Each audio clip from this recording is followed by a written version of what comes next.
Bonjour, parlons de la Bible, et puisque la Bible du début jusqu'à la fin ne parle que de Jésus-Christ, parlons de Jésus-Christ. Alors on tombe un tout petit peu dans ces excès que j'ai eu à l'époque où j'étais élève, où en fait je fais des introductions qui sont plus longues que le sujet lui-même. Je fais une introduction de 13 minutes pour un sujet qui va durer je ne sais pas trop combien de temps, mais bon. Je fais comme je me sens inspiré, on va dire ça comme ça. Alors, Lévitique 23, le texte, bien sûr, de la fête, qui explique un peu la fête. Depuis le lendemain du sabbat, du jour où vous apporterez la gerbe, vous vous souvenez de la fameuse gerbe dont on a parlé de la fête des prémices, et donc le dimanche qui a suivi, pour être agité de côté et d'autre, vous compterez 7 semaines entières, vous compterez 50 jours jusqu'au lendemain du 7e sabbat, et vous ferez à l'Éternel une offrande nouvelle. Vous apporterez de vos demeures 2 pains pour qu'ils soient agités de côté et d'autre. Ils seront faits avec 2 dixièmes de fleur de farine et cuits avec du levain. Ce sont les prémices à l'Éternel. Outre ces pains, vous offrirez en holocauste à l'Éternel 7 agneaux d'un an sans défaut, un jeune taureau et 2 béliers. Vous y joindrez l'offrande et la libation ordinaire comme offrande consumée par le feu, une agréable odeur à l'Éternel. Vous offrirez un bouc en sacrifice d'expiation et 2 agneaux d'un an en sacrifice d'action de grâce. Le sacrificateur agitera ses victimes de côté et d'autre devant l'Éternel avec le pain des prémices et avec les 2 agneaux. Elles seront consacrées à l'Éternel et appartiendront au sacrificateur. Ce jour même, vous publierez la fête et vous aurez une sainte convocation. Vous ne ferez aucune œuvre servile. C'est une loi perpétuelle pour vos descendants dans tous les lieux où vous habiterez. Quand vous ferez la moisson dans votre pays, tu laisseras un coin de ton champ sans le moissonner et tu ne ramasseras pas ce qui reste à glaner. Tu abandonneras cela aux pauvres et à l'étranger. Je suis l'Éternel, votre Dieu. Donc, on est en train de parler bien sûr de la moisson du blé. Donc, la première fête qui a lieu auparavant, c'est la moisson de l'orge. Et par la suite, donc, on se retrouve 7 semaines plus tard avec la moisson du blé. Alors, ce qu'il faut arriver à comprendre déjà, il y a un sujet particulièrement intéressant dessus, et j'espère aborder la chose à un moment. À l'intérieur de la Bible, apparemment, il y a 13 famines qui se trouvent dans l'Ancien Testament. Généralement, lorsqu'on est en train de parler du pain, parce que les gens étaient quand même en train de manger pendant cette période-là, quand on parlait de pain, on était en train de parler d'orge. Donc c'était de l'orge, parce que l'orge est en fait un peu plus résistant que le blé. Le blé a besoin de plus d'eau et tout reste. Et lorsque ça devient sec, ça devient un énorme problème.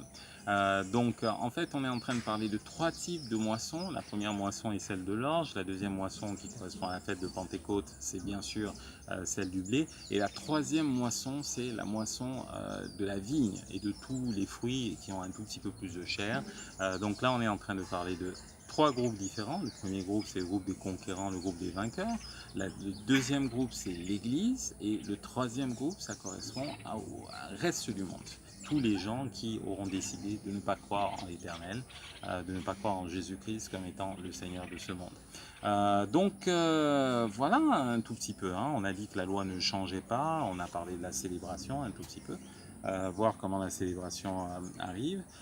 Donc on compte 50 jours depuis les prémices et je ne sais pas si vous avez constaté, mais on est en train de se réunir le dimanche. Et le dimanche, en fait, c'est quelque chose qu'on est en train de... C'est mon fils qui est à côté, qui vient nous rendre une petite visite. Donc en fait, le dimanche, la résurrection a lieu le dimanche, la Pentecôte a lieu le dimanche, et c'est de là en fait qu'on se retrouve à avoir des réunions le dimanche. Généralement, les réunions avaient lieu le samedi pour tous les juifs et tout le reste. Donc le sabbat, c'était en fait le samedi qui commençait donc le vendredi soir et qui se terminait le samedi. Excusez-moi, je suis peut-être en train de raconter n'importe quoi. Qui commençait en fait le samedi soir et qui se terminait le dimanche soir également. Et donc, en fait, ce qui se passe, c'est que là, maintenant, on est parti sur le lundi. Parce qu'à chaque fois que Jésus était en train d'apparaître, il apparaissait toujours le dimanche. Pardon, pas le lundi, il apparaissait le dimanche. Donc, c'est de là d'où vient cette tradition. La résurrection a lieu le dimanche, il se montre le dimanche. Il s'est montré les jours suivants, mais c'était surtout les dimanches qu'il avait l'habitude de se montrer. Et donc, pour marquer une différence entre ce qui se passait dans le temple et pour les Juifs et ce qui se passait ailleurs, chez les chrétiens. Donc à ce moment-là, on se retrouvait en fait avec les réunions qui avaient lieu le dimanche. Donc alors, Luc 23, le verset 20, il y a un passage qui est particulièrement intéressant. Le sacrificateur agitera ses victimes de côté et d'autre devant l'Éternel avec le pain des prémices, avec les 2 agneaux. Elles seront consacrées et appartiendront au sacrificateur. Et en fait, il ne s'agit pas du tout de ce passage. On est juste en train de parler, le verset 17, donc, le dixième de fleurs de farine. Vous apporterez dans vos demeures 2 pains pour qu'ils soient agités de côté et d'autre. Ils seront faits avec 2 dixièmes de fleurs de farine, cuits avec du levain. Ce sont les prémices de l'Éternel. Alors là, on se retrouve avec quelque chose de particulièrement intéressant. Je ne sais pas si vous vous souvenez, mais lors de notre discussion précédente, il fallait éviter le levain. Vous vous souvenez de la fête des pains sans levain. Si vous n'avez pas lu cet épisode, je vous suggère d'aller y jeter un œil, qu'il fallait justement éviter le levain dans tout ce qu'on était en train d'offrir, parce qu'en fait c'était en train de gonfler la pâte et tout ça, et qu'il n'y avait pas véritablement de substance à l'intérieur d'un pain avec du levain. On ne sait pas exactement ce qu'on est en train d'offrir, et donc on peut avoir quelque chose qui est véritablement en train de remplir toute la salle, alors qu'en réalité c'est du levain. Les gens vont se dire, bon, il y a de la substance, mais en réalité il n'y a que du levain.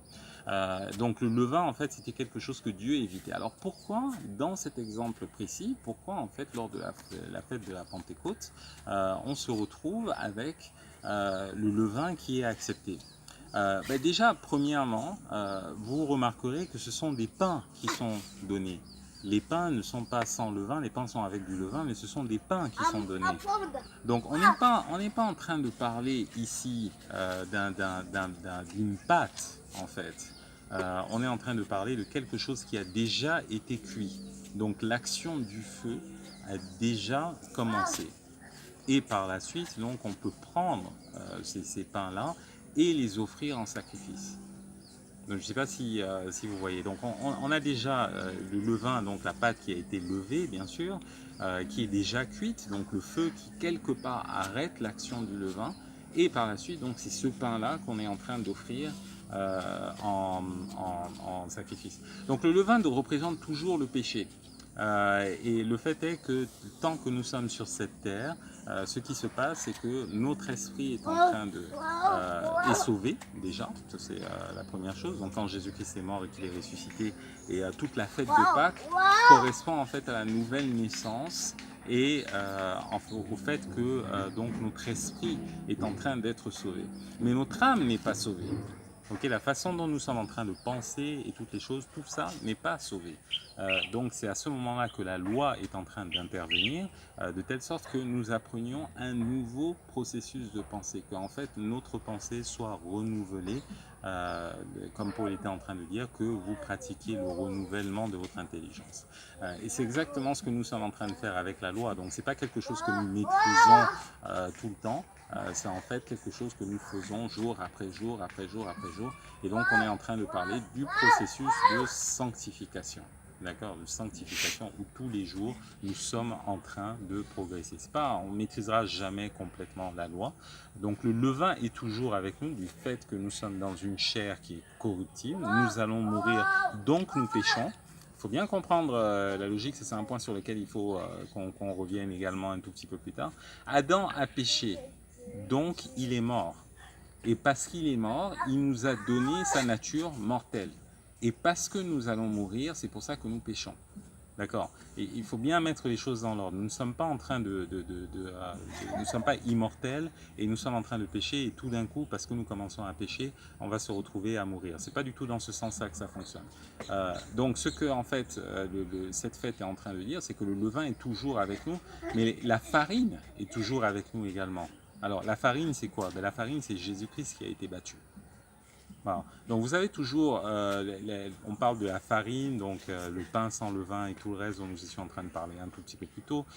Donc la farine qui est battue, donc comme Jésus-Christ a été battu.